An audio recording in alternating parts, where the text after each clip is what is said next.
pagi tuan-tuan dan puan yang dihormati sekalian. Salam sejahtera. Kemarin adalah saat yang paling bergemuruh di ruang angkasa politik Malaysia. Sangat bergemuruh di ruang angkasa politik Malaysia menjelang pilihan raya negeri Sabah. Tiba-tiba saja tersebar di seluruh planet, galaksi, di seluruh alam semesta, Pakatan Harapan dikatakan akan bekerjasama dengan Barisan Nasional, untuk pilihan raya negeri Sabah. Pada pendapat saya, ini adalah satu kelebihan. Jangan lihat kepada kekurangan. Tapi kalau kita lihat kepada kelebihan, kita lihat kepada sisi positif, sebenarnya ini satu kelebihan bagi parti-parti lokal Sabah. Saya fikir ini adalah kelebihan bagi parti-parti lokal Sabah yang kalau memainkan sentimen parti lokal. Jadi kalau parti-parti lokal di Sabah dapat menerjemahkan mereka ingin berjuang, mereka ingin bertanding secara sentimen lokal, ini bagus. Ini satu yang positif. Kerana kalau memang betul orang-orang Sabah mahu parti lokal for lokal, Sabah for Sabahan, jadi ini satu yang bagus. Kerana tidak ada kerjasama. Contohnya, tidak ada kerjasama di antara parti lokal dan parti daripada Malaya. Inilah peluang dia. Walau bagaimanapun, jangan lupa, dalam Barisan Nasional, dalam PH, dalam Pakatan Harapan Plus, bukan hanya ada parti lokal, tapi juga ada parti yang bukan hanya ada parti Malaya, bukan hanya ada parti Malaya, tapi memang ada daripada parti lokal juga. Jadi akan berlaku sedikit cacah merbah lah waktu itu. Akan bingung-bingung kepala juga lah. Kecuali parti-parti lokal ini akhirnya membuat keputusan untuk keluar daripada kerjasama dan bertanding secara lokal. Itu biasa juga berlaku. Mungkin kemungkinan boleh berlaku juga. Di mana di kerajaan persekutuan mereka adalah kawan, tetapi di luar daripada kerajaan persekutuan, ketika pilihan raya negeri, mereka akan bersaing sama sendiri. Friendly match lah, macam gitu, friendly match lah. Jadi tidak mustahil. Okey, jadi tuan-tuan dan puan yang dihormati sekalian, nasihat daripada saya menjelang pilihan raya ini, tenang-tenang saja. Jangan keterlaluan ketika berkempen. Jangan terlalu provok ketika berkempen. Ingatlah, berkempen itu dan mengundi itu tidak pun sampai 1 bulan. Kemudian kita akan berkawan semula. Pengundian itu 1 bulan saja, tapi hidup kita ini berpuluh-puluh tahun lagi bersama dengan kawan-kawan. Jadi biarlah berkempen dengan cara berhemah, dengan bijaksana. Tak payah sampai berputus kawan, tak payah sampai berputus keluarga, tak sampai bergaduh-gaduh yang teruk. Sebab ingat, pilihan raya itu hanya sekejap, tapi hidup kita ini panjang. Itulah maksud saya. Ingat bahawa hidup kita masih panjang. Jadi jangan rusakkan hanya kerana pilihan raya yang tidak pun sampai sebulan. Begitu. Jadi berpada-padalah ketika berkempen, berpada-padalah ketika kita mau kasih menang kita punya parti.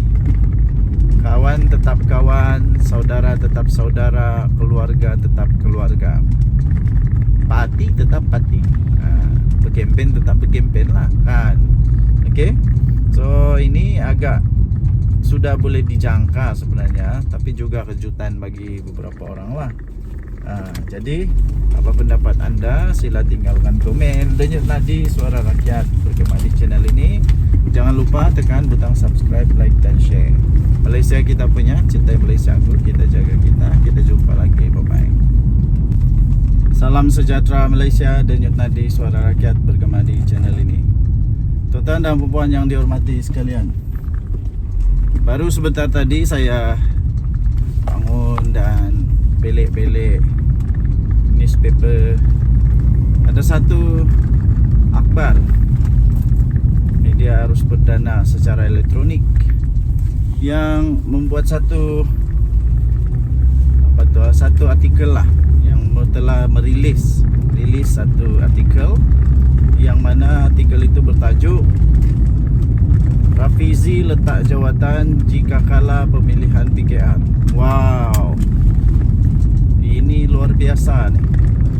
Rafizi yang sudah cukup lama bersama-sama dengan Datuk Seri Anwar Ibrahim, betulkah akan letak jawatan?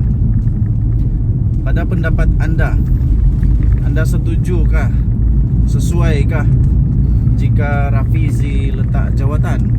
Sesuaikah kalau Rafizi letak jawatan? Pada pendapat saya, itu hanya satu persepsi. Hanya satu war-war yang belum tentu benar. Rafizi tidak pernah, atau Rafizi pernahkah? Mungkin anda ada maklumat dia, tapi saya tidak pernah dengar dari mulut Rafizi sendiri yang dia kata kalau dia kalah dia letak jawatan. Pada pendapat saya, Rafizi tidak perlu untuk letak jawatan. Kalau dia kalah pun sebagai dalam pemilihan PKR, sebagai timbalan Presiden PKR, tidak perlu letak jawatan. Kerana tugas hakiki dia sebagai menteri tidak akan pun terganggu, tidak akan pun tergugat, tidak akan pun diganggu oleh siapa dia di dalam parti. Kerana setakat ini KPI yang telah ditunjukkan oleh Rafizi adalah sangat baik, sangat bagus, cemerlang. Pelabur-pelabur Malaysia, pelabur-pelabur dari luar negara yang masuk ke Malaysia sangat-sangat cemerlang dibandingkan dengan menteri-menteri ekonomi sebelum ini. Dalam 10 tahun terakhir ini, Rafizi lah yang paling cemerlang. Buktinya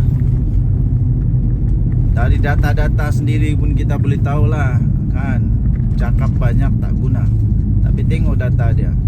Berapa banyak pelaburan masuk Malaysia, berapa banyak peniaga-peniaga yang yang bersedia untuk datang Malaysia dan melabur, berniaga di Malaysia, membuat perniagaan di Malaysia. Ini semua kerana apa? Kerana kecemerlangan tim pasukan Datuk Seri Anwar Ibrahim di dalam Kabinet Malaysia. Ini bukti padu, bukti yang sangat-sangat betul bahawa Rafizi tidak perlu letak jawatan. Tapi kalau pun Rafizi perlu letak jawatan atau dia mau letak jawatan, biar pikat dia lah. Ada ramai lagi calon-calon yang boleh menjadi menteri. Lain lah kan daripada Parti Perikatan Nasional, yang saya pun tidak tahu siapa yang boleh jadi calon untuk menggantikan Rafizi. Begitulah. Jadi bagi saya, Rafizi tidak perlu letak jawatan lah. Tidak perlu letak jawatan. Walaupun dia kalah dalam pemilihan. Tapi pemilihan belum pun pasti, belum tengok lagi pun keputusan dia. Kenapa ramai sangat orang nampak macam Rafizi ni bakal kalah aja nih. Kenapa Rafizi dikatakan bakal kalah? Kenapa dalam PKR pun ramai orang lihat yang ada ada perpecahan kah? Tidak tahulah kan, tapi kita tengoklah nanti. Denyut nadi suara rakyat bergema di channel ini. Jangan lupa tekan butang subscribe, like dan share. Malaysia kita punya, cintai Malaysia aku, kita jaga kita. Bye bye.